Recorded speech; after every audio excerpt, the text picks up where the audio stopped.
Picture stepping into a classroom filled with the smell of chalk dust and the steady grind of a pencil sharpener bolted to the wall. Or maybe you can still recall the sharp, sweet scent of purple ditto ink on a sheet fresh off the machine on a Monday. Below are 10 once common school fixtures that have quietly disappeared from today's classrooms. For decades, the chalkboard and its eraser reigned as the true center of the American classroom, hosting everything from algebra equations to the morning's alphabet lesson. Long before whiteboards and digital displays took over, these thick panels of slate, and later painted green steel, required teachers and students to physically engage with the lesson. The steady tap, tap, tap of chalk against the board was practically the background music of the school day. Yet the real highlight wasn't the writing itself, but cleanup time. Getting picked to carry the felt erasers outside and clap them together at day's end felt like a small honor, even though it left you covered in a fine white haze.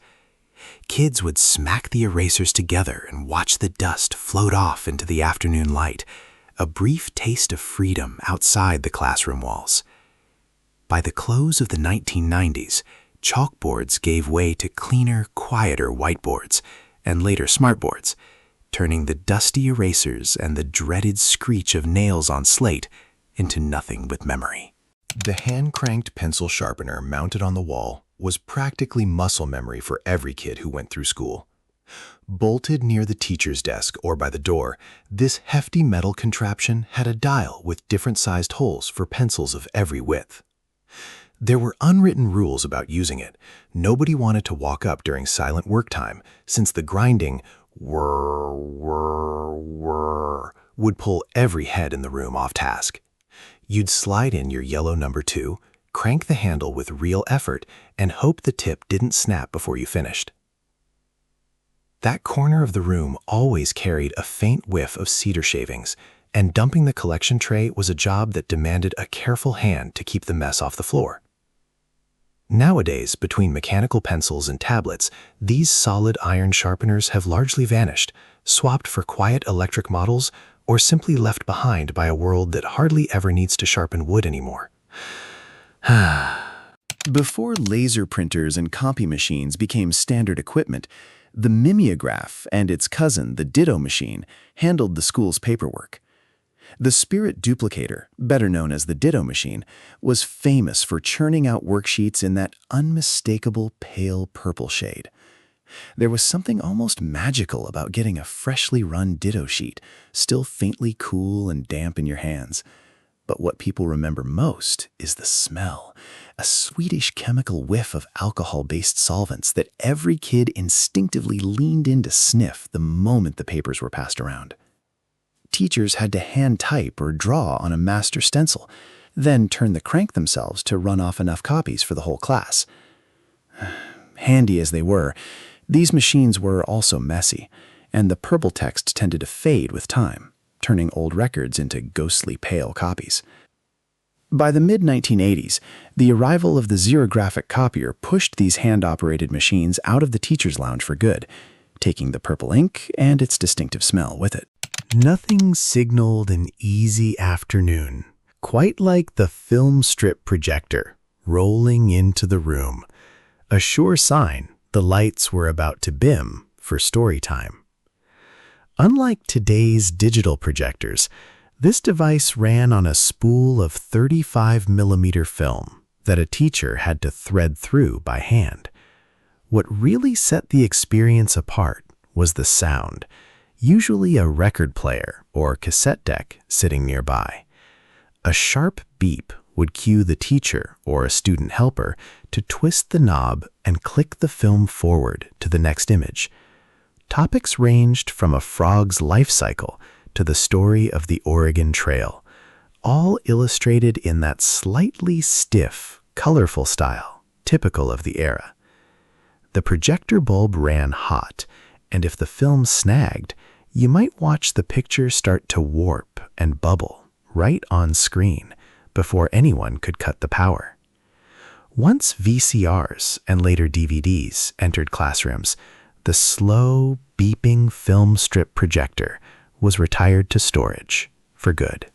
Roll-down maps used to hang above nearly every chalkboard, offering a colorful glimpse of a world that looked nothing like it does now. These thick, heavy cylinders held several layered maps you could pull down using a wooden pole or metal ring, revealing borders as they stood at the time. For students who came of age in the mid-20th century, those maps still showed the Soviet Union, Yugoslavia, and a Germany split in two, a living snapshot of Cold War geography.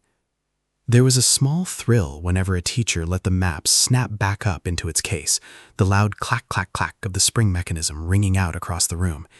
These weren't just teaching tools, they were physical fixtures that shaped how the classroom felt. But as national borders shifted quickly through the 1990s and digital tools like Google Earth arrived, the old paper and linen maps became outdated, often left rolled up and forgotten until renovation crews finally cleared them out.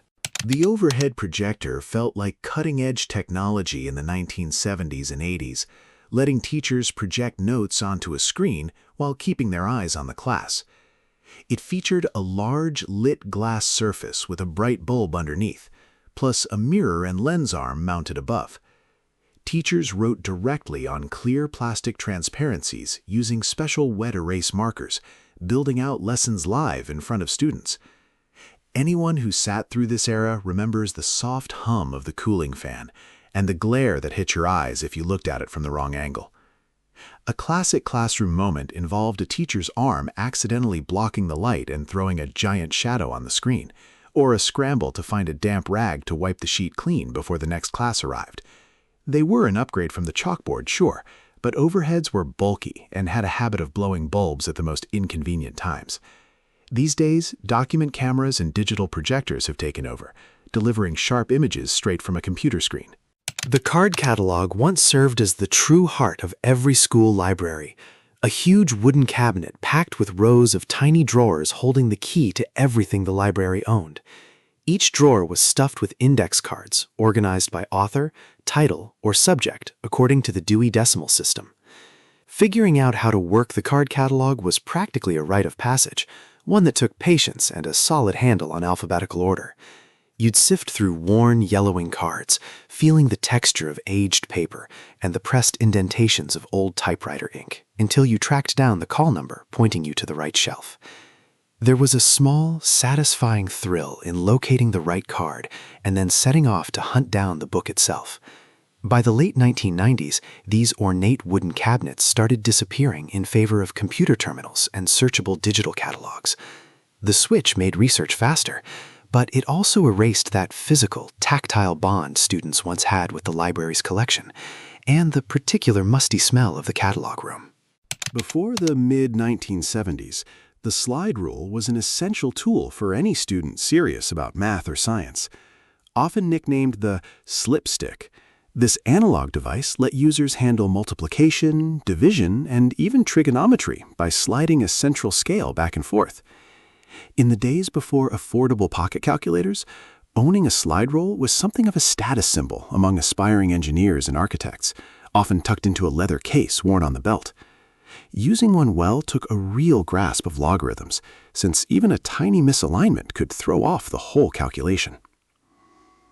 Once companies like Texas Instruments and Hewlett-Packard rolled out the first portable electronic calculators in the early 1970s, the slide rules era came to a quick end. Within just a handful of years, it went from mandatory school supply to relic. Today's students carry more computing power in their phones than the Apollo 11 crew ever had, but the slide rule still stands as a symbol of when math was something you did with your hands. Cloakrooms were a distinctive feature of older school buildings, usually tucked into the back or side of a classroom. Instead of the metal lockers common today, these were often open nooks lined with rows of brass hooks for coats, plus a high shelf for hats and lunch pails. On a rainy or snowy day, the cloakroom would fill with the heavy smell of wet wool and rubber boots, giving it a cramped but strangely cozy feel. It doubled as a spot for whispered gossip between classes, or a quick hideout during indoor recess.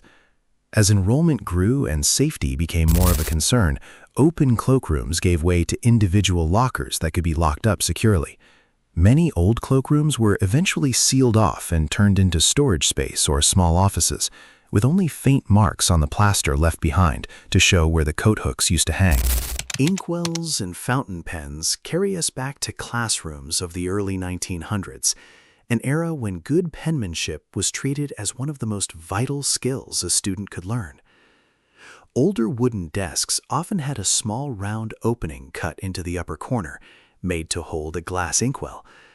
Students dipped steel-nibbed pens into the ink and carefully worked their way through cursive lessons on lined paper. It was, without question, a messy process. Ink blots were routine, and plenty of kids went home with stained fingers and inky clothes. The shift to ballpoint pens through the 1940s and 50s happened slowly, since many teachers believed fountain pens built discipline and produced better handwriting. Eventually, though, the sheer convenience of the ballpoint won out, and inkwells were either pulled from desks entirely or left behind as empty, dust-filled holes. These days, such desks are treasured antiques, a reminder of a time when every written word in the classroom demanded a slow, careful hand and a bottle of permanent ink. So, which of these old classroom fixtures do you miss most? Leave a comment below and share your favorite memory from that earlier era of school life.